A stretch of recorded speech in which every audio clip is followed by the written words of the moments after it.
பஞ்சவர்ண கிளி நீ பறந்த பின்னாலும் அஞ்சு வர்ணம் நெஞ்சில் இருக்கு.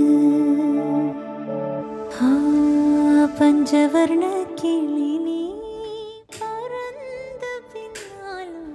Hi friends, welcome back to my channel modern Tamizhachi. எல்லாரும் சூப்பராக இருக்கீங்க அப்படின்னு நம்புகிறேன். இன்றைக்கி ஒரு இன்ட்ரெஸ்டிங்கான vlog தான் பார்க்க போகிறீங்க.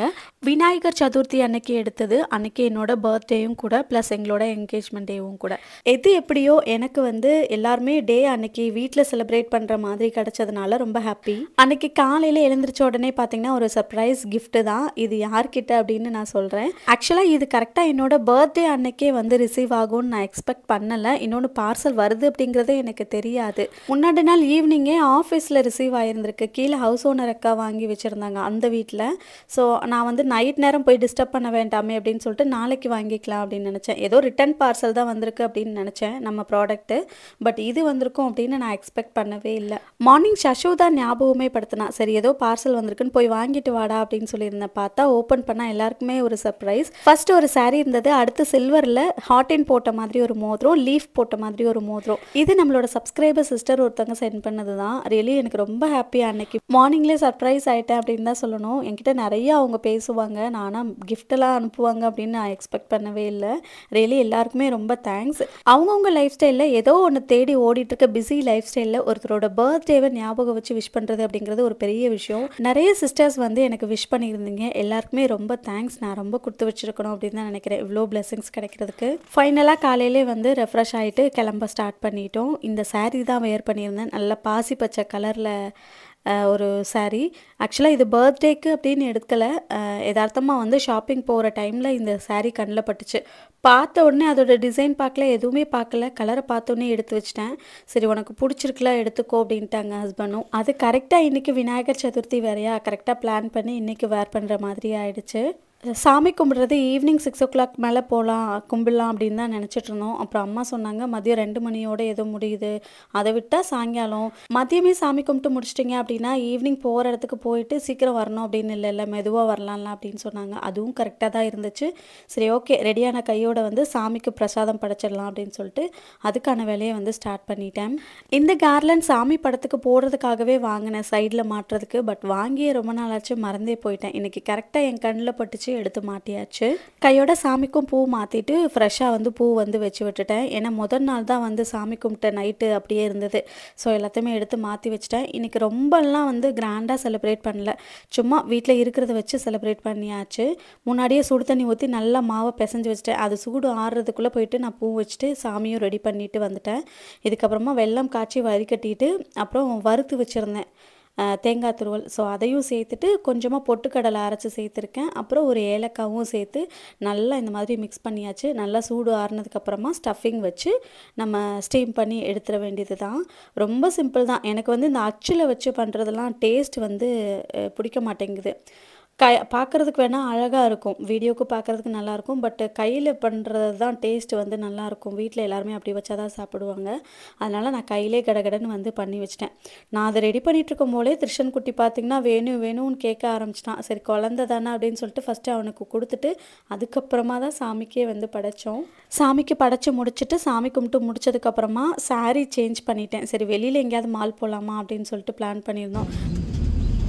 குட்டி என்ன பண்றா? பொம்மை வச்சிருக்கியா? இப்பெல்லாம் திருஷன் குட்டி ஃப்ரண்ட் சீட்டில் உட்காரதே இல்லை, என் கூட அண்ணா கூட போய் பின்னாடி எப்போ பார்த்தாலும் உட்காந்துக்கிறான். சரி ஓகே அப்படின்னு விட்டு பழகியாச்சு. காலையிலேருந்து யாருமே சரியாக சாப்பிடல. காலையில் பார்த்திங்கன்னா இன்றைக்கி பழைய சாதம் தான் எல்லாருக்குமே. மோர் கஞ்சி மாதிரி செஞ்சு சாப்பிட்டுக்கிட்டோம்.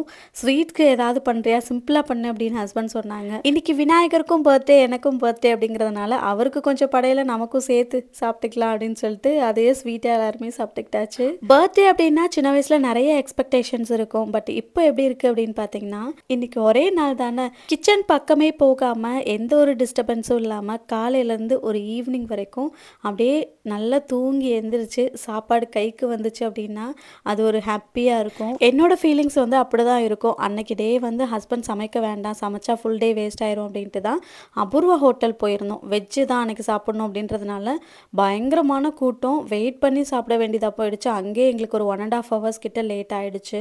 அதுக்கப்புறம் வந்து சாப்பிட்ட உடனே வந்து வெளியில் போகவே மனசு இல்லை. சரி இருந்தாலும் நெக்ஸ்ட் டே சஷுவோட பர்த்டே வருது. ஸோ அவனுக்கான திங்ஸ்லாம் வாங்கணும் அப்படின்னு சொல்லிட்டு ஷாப்பிங் பண்ண தான் கிளம்பிட்டோம். அவனுக்கு வந்து இந்த செப்பல் அன்னைக்கு பர்த்டேக்கு கொடுக்கறதுக்காக கிஃப்ட் இதெல்லாம் வந்து வாங்கிட்டு வந்தோம். ஸோ அவனுக்கு பிடிச்ச மாதிரி ஒரு கிஃப்ட் வாங்கியிருந்தோம்.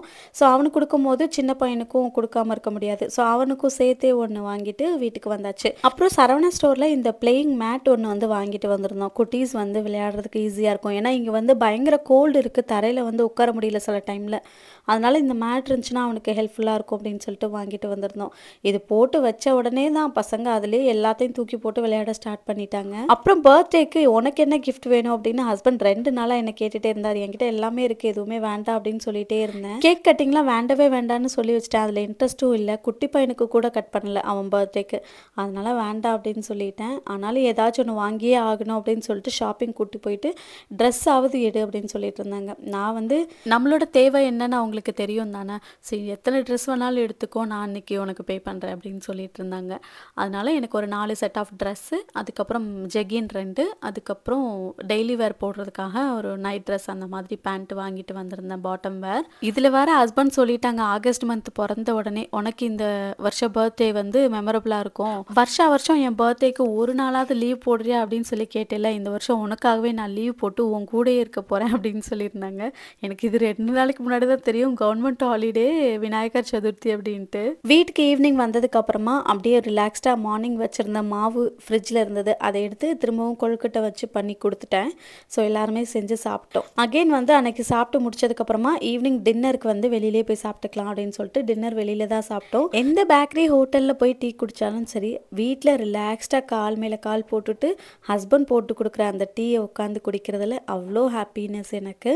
எப்போவுமே சொல்லுவாங்க வெளியில் போய் குடிப்போம் அப்படின்ட்டு. ஆனால் நான் வந்து நீங்களே போட்டு கொடுத்துருங்கப்பா அதான் நல்லாயிருக்கும் அப்படின்னு சொல்லிட்டு அவங்க கையால் வாங்கி டீ போட்டு வாங்கி குடிப்பேன். அது வந்து எனக்கு பழகிடுச்சுன்னு சொல்லுங்களேன். காலையிலேருந்து வேலை பார்த்துட்டு சாயங்காலம் இந்த மாதிரி ரிலாக்ஸ்டாக உட்காந்து குடிக்கிறதுக்கு நல்லாயிருக்கும். அப்படியே அடுத்து இந்த வீடியோ பார்த்தீங்கன்னா அந்த வீக்குக்கு முன்னாடி சண்டே எடுத்த வீடியோ.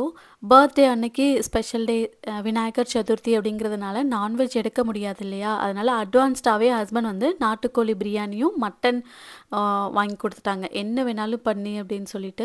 அதனால் நாட்டுக்கோழி பிரியாணி பண்ணிவிட்டு மட்டனை வந்து நல்லா ட்ரை ரோஸ்ட் மாதிரி பண்ணிட்டேன், அதாவது மட்டன் சுக்காவாக ரெடி பண்ணிட்டேன். ரீசெண்டாக ஃபீவர் வந்திருந்தப்போ ஹெவியான மெடிசன்ஸ்லாம் சாப்பிட்டுட்டு நல்லா வந்து எனக்கு அல்சர் ஃபார்ம் ஆகிடுச்சு.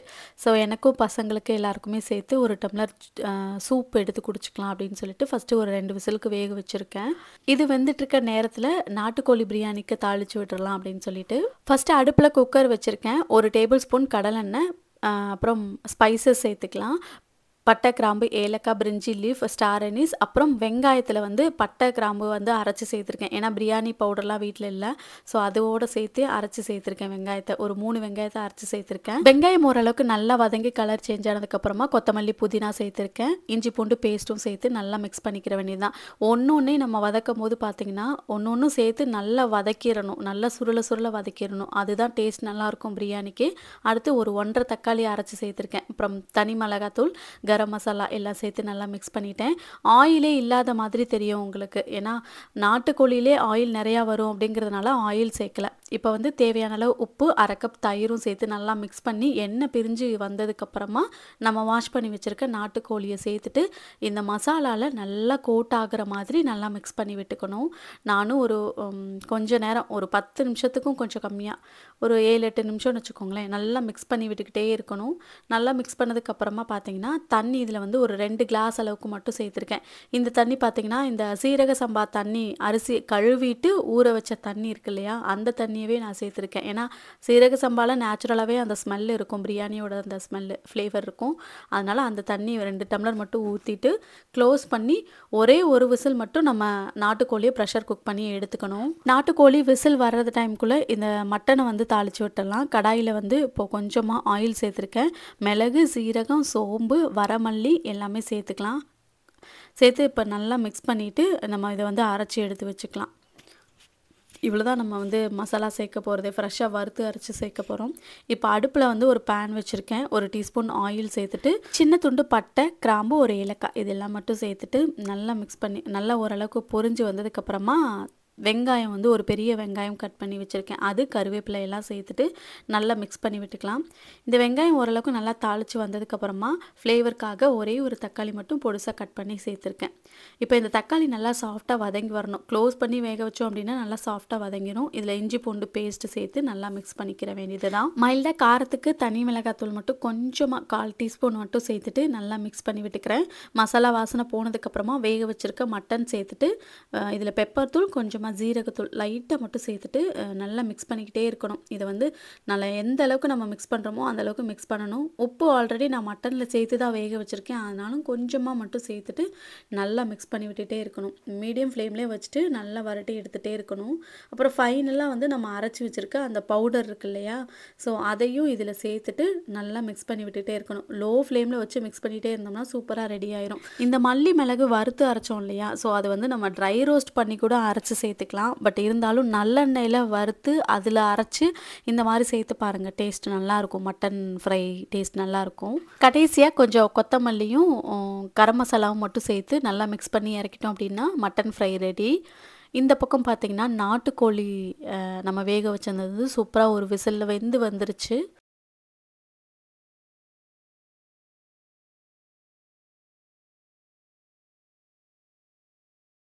குக்கர் சின்ன குக்கர் அப்படிங்கிறதுனால தம் போட்டால் தான் அந்த பிரியாணி சூப்பராக இருக்கும். அதனால் இன்னொரு பாத்திரத்தில் பார்த்திங்கன்னா அரிசி மட்டும் தண்ணி மட்டும் அளந்து ஊற்றிட்டு அதில் கொஞ்சம் புதினாவும் சேர்த்து நல்லா கொதிக்க விட்டுட்டேன். செம்ம ஃப்ளேவர்ஃபுல்லாக இருந்தது அந்த புதினாவோட தண்ணி கொதிக்க வைக்கும் போது. இப்போ இந்த பக்கம் வந்து நம்ம வேக வச்சுருந்த அந்த நாட்டுக்கோழியும் சேர்த்துட்டு க்ளோஸ் பண்ணி நல்லா தலை புலன்னு கொதிச்சு வரணும். இந்த அளவுக்கு வந்ததுக்கப்புறமா ஊற வச்சுருக்க பிரியாணி ரைஸ், அதாவது நான் இன்றைக்கி வந்து சீரக சம்பா ரைஸ் தான் எடுத்திருக்கேன், அதை வந்து சேர்த்து நல்லா மிக்ஸ் பண்ணிக்கலாம். தண்ணி அளவு பார்த்திங்கன்னா 1 டம்ளர் ரைஸ்க்கு 1.25 டம்ளர் அளவுக்கு தண்ணி சேர்த்துக்கோங்க, கரெக்டாக இருக்கும். ஆல்ரெடி சிக்கன் வேக வைக்கும் போதே 2 டம்ளர் தண்ணி ஊற்றிருந்தோம். ஸோ அதையும் சேர்த்தே தான் நான் வந்து சொல்கிறேன். கரெக்டாக 1.25 டம்ளர் அளவு எடுத்துக்கோங்க, கரெக்டாக இருக்கும். இப்போ ரைஸ் போட்டு நல்லா மிக்ஸ் பண்ணி தண்ணி ஓரளவுக்கு திக்கானதுக்கப்புறமா டேஸ்ட் பார்த்துக்கோங்க. ஸோ உப்பு கம்மியாக இருந்ததுன்னா அந்த ஸ்டேஜில் சேர்த்துக்கலாம். ஷார்ட்ஸ் வீடியோவில் கூட ஒரு சிஸ்டர் சொல்லியிருந்தாங்க அரிசி வேகாத மாதிரி இருக்குது அப்படின்ட்டு. ஆக்சுவலாக அந்த வீடியோ வந்து நான் தம் போடுறதுக்கு முன்னாடி காமிச்சிருந்தேன், அதை வீடியோலையும் சொல்லாமல் விட்டுட்டேன். அதனால அப்படி தெரிஞ்சது. தம் போட்டதுக்கப்புறமா பாருங்க ரைஸ் எந்த மாதிரி வந்திருக்கு அப்படின்ட்டு. தண்ணி நல்லா வத்துறதுக்கு அப்புறமா அடியில் ஒரு தோசைக்கல் வச்சு அடுப்பை வந்து லோ ஃப்ளேமில் வச்சுட்டு மேலே அந்த பாத்திரத்தை வச்சு க்ளோஸ் பண்ணி மட்டும் வச்சுட்டேன். ஏன்னா நல்லா எனக்கு தண்ணி வத்திடுச்சு அப்படிங்கிறதுனால. உங்களுக்கு வேணும்னா மேலே ஏதாவது வெயிட் வச்சுக்கலாம். 10 மினிட்ஸ் லோ ஃப்ளேம், அதுக்கப்புறமா ஆஃப் பண்ணிவிட்டு ஒரு 1/2 அன் ஹவர் வந்து ஓப்பனே பண்ணக்கூடாது. 1/2 அன் ஹவர் கழிச்சு ஓப்பன் பண்ணி பாருங்கள், சூப்பராக இருக்கும். அவ்வளோதான், இன்னைக்கு வீடியோட எண்டுக்கு வந்தாச்சு. ஒன்ஸ் அகெயின் எல்லாருமே விஷ் பண்ண எல்லாருக்குமே ரொம்ப ரொம்ப தேங்க்ஸ். இதே மாதிரி வேற ஒரு நெக்ஸ்ட் நல்ல வீடியோவில் மீட் பண்ணலாம். தேங்க்ஸ் ஃபார் வாட்சிங். விருந்து கொடு.